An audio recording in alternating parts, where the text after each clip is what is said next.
नमस्कार दोस्तों, मैं हूं अर्पित और एक बार फिर से आपका स्वागत है।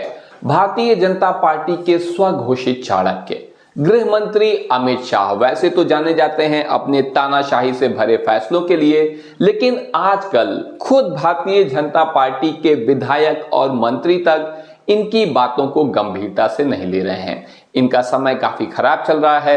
राहुल गांधी ने बहुत बड़ा हमला किया है भाजपा और अमित शाह पे, और स्थितियों को और भी जटिल बना दिया है नीतीश कुमार ने, जिन्होंने अमित शाह को चौंकाते हुए राहुल गांधी का समर्थन कर दिया है। आप लोगों ने खबर देखी होगी कि किस तरीके से मणिपुर के मुख्यमंत्री वीरेंद्र सिंह को इस्तीफा देना पड़ा, और ये इस्तीफा उन्होंने ठीक अमित शाह से मुलाकात करने के बाद दिया है।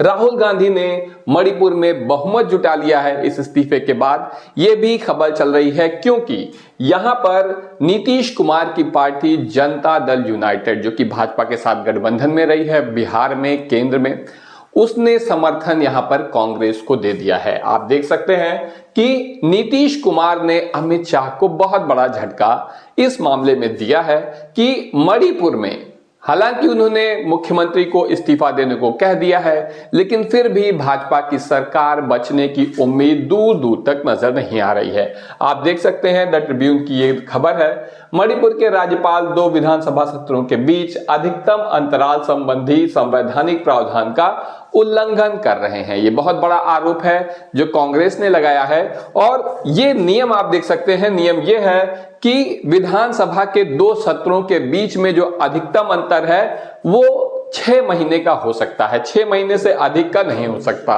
10 फरवरी को विधानसभा सत्र मणिपुर में शुरू होना था इसी नियम के तहत, क्योंकि 10 फरवरी के बाद 6 महीने से अधिक का समय हो जाता। लेकिन 9 फरवरी को मणिपुर के मुख्यमंत्री वीरेंद्र सिंह ने इस्तीफा दिया। क्यों इस्तीफा दिया?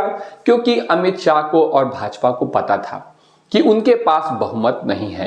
ऐसे में वीरेंद्र सिंह को इस्तीफा दिलाने के अलावा और कोई विकल्प नहीं था। लेकिन अभी भी खतरा टला नहीं है। आप देख सकते हैं इसके बाद से विधानसभा सत्र को टाला जा रहा है। भारतीय जनता पार्टी का प्रयास है कि अधिक से अधिक समय तक इसे टालकर किसी तरीके से विधायकों की खरीद फरोख्त करी जाए, क्योंकि यहां पर नीतीश कुमार ने बहुत बड़ी समस्या पैदा कर दी है।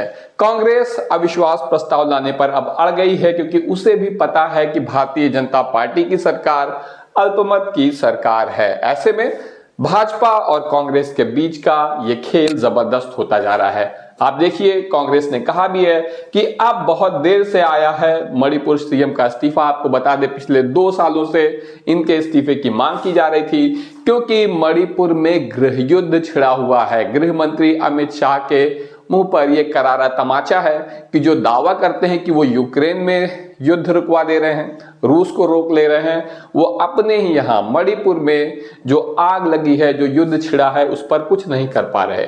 तो अविश्वास प्रस्ताव लाने की तैयारी में है कांग्रेस, और पिछले 2 साल से ये है वीरेंद्र सिंह, और इनका इस्तीफा मांगा जा रहा था। आखिरकार इन्होंने इस्तीफा दिया, लेकिन किसी नैतिकता के तकाजे की वजह से नहीं, बल्कि सरकार के अल्पमत में होने की वजह से। भाजपा सरकार अल्पमत में है क्योंकि सीएम एन वीरेंद्र सिंह ने इस्तीफा दिया है और गृह मंत्री से मुलाकात करने के बाद दिया है। लेकिन आगे की बात बताने से पहले मैं आपको बता देना चाहता हूं कि यहाँ की विधानसभा की स्थिति क्या है मणिपुर की। आप देख सकते हैं मणिपुर में 2022 विधानसभा चुनाव में भाजपा को 32 सीट मिली थी। यहाँ विधानसभा में कुल 60 सीटें हैं, तो बहुमत के लिए आधे से एक ज्यादा यानी 31 सीट की जरूरत है। भाजपा के पास 32 सीट है, यानी अगर देखा जाए तो बहुमत है। लेकिन भाजपा के गठबंधन में जेडीयू है, इसके भी 7 विधायक हैं जो कि भाजपा का साथ देते हैं, तो 32 7 और भी ज्यादा हो गया, 39 हो गया, 40 से एक कम। कांग्रेस के 5 ही विधायक हैं। लेकिन समस्या यह है कि भारतीय जनता पार्टी के 19 विधायक भाजपा के साथ नहीं हैं, और जेडीयू के जो 7 विधायक हैं, यहां पर आप जानते ही हैं, आपने देखा भी है सभी जगहों पे कि किस तरह भारतीय जनता पार्टी अपने ही सहयोगियों को समाप्त करने पर तुली रहती है। जदयू के विधायकों को भी भाजपा तोड़ रही है मणिपुर में, और जिस जदयू के पास 7 विधायक हुआ करते थे, अब सिर्फ 1 विधायक बचा है। बाकी के 6 विधायक अब भाजपा के साथ जा चुके हैं, और भाजपा की इसी हरकत से नीतीश कुमार नाराज हैं, जिस वजह से आपने देखा भी होगा कि मणिपुर में सरकार से समर्थन वापस ले लिया था जेडीयू ने। इसके बाद जब लगातार दबाव बढ़ा, आप देखिए खबर है पत्रिका की, मणिपुर में जेडीयू ने पहले सरकार से समर्थन लिया वापस, घंटे भर में बदला फैसला और पार्टी के प्रदेश अध्यक्ष पर गिरी गाज। अब जिस पार्टी के आप विधायकों को तोड़ लेंगे तो वो कुछ एक्शन तो लेगी ही, और इसीलिए जेडीयू ने समर्थन वापस लिया था। लेकिन जब दबाव बढ़ा तो इस फैसले को पलट दिया गया। अब आप देख सकते हैं कि भले ही उस वक्त फैसले को पलटा गया था, लेकिन नीतीश कुमार ने इसी दौरान कांग्रेस से अपनी करीबियां बढ़ाई हैं और मणिपुर में राहुल गांधी को समर्थन दे दिया है। और यहां पर भारतीय जनता पार्टी की सरकार को अमित शाह बचा पाएंगे, इसकी संभावना अब लगभग शून्य दिखाई दे रही है। भले ही आप देखिए जेडीयू के 7 विधायक हुआ करते थे, लेकिन अब यहां पर स्थिति खराब है। उसके पास खाली 5 विधायक बचे हैं, माफ करिएगा 1 विधायक बचा है, 6 विधायक भाग चुके हैं भारतीय जनता पार्टी के साथ। लेकिन मणिपुर में 19 बीजेपी विधायकों ने पीएम मोदी को लेटर लिखा, और क्या लेटर लिखा? सीएम बीरेन्द्र सिंह का इस्तीफे की मांग करी थी। यही वजह है कि इस्तीफा दिया है सीएम बीरेन्द्र सिंह ने, एनडीटीवी की खबर है। लेकिन अभी भी समस्या टली नहीं है। मणिपुर से वापस बुला लीजिए सेना, ये भारतीय जनता पार्टी के विधायक ने ओपन लेटर, खुला पत्र लिखा था गृह मंत्री को कि वो सेना को मणिपुर से वापस बुलाएं। आपको बताया मणिपुर में गृह युद्ध छिड़ा हुआ है। बीजेपी विधायक ने अमित शाह को पत्र लिखकर दी बड़ी मांग, बहुत बड़ी मांग की है ये भाजपा के विधायक ने।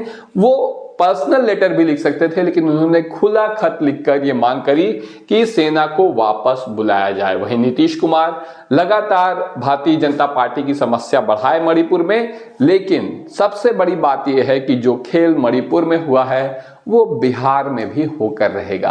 अगर जेडीयू मणिपुर में कांग्रेस के साथ जा सकती है तो बिहार में तो विधानसभा चुनाव भी होने हैं। और आप सभी ने देखा है कि किस तरीके से अमित शाह ने स्पष्ट कर दिया है कि पार्टी मीटिंग में तय होगा कि बिहार का मुख्यमंत्री कौन बनेगा। इसीलिए नीतीश कुमार ने भी स्पष्ट कर दिया है, क्या अमित शाह के बयान को नोटिस नहीं लेती नीतीश कुमार की जेडीयू, मतलब जो कहना हो कहते रहे, मुख्यमंत्री हम ही बनेंगे। अब चाहे वो भाजपा के साथ रहकर बने या फिर कांग्रेस के साथ जाना हो, आरजेडी के साथ जाना हो। इस पूरे मामले में आपका क्या कहना है?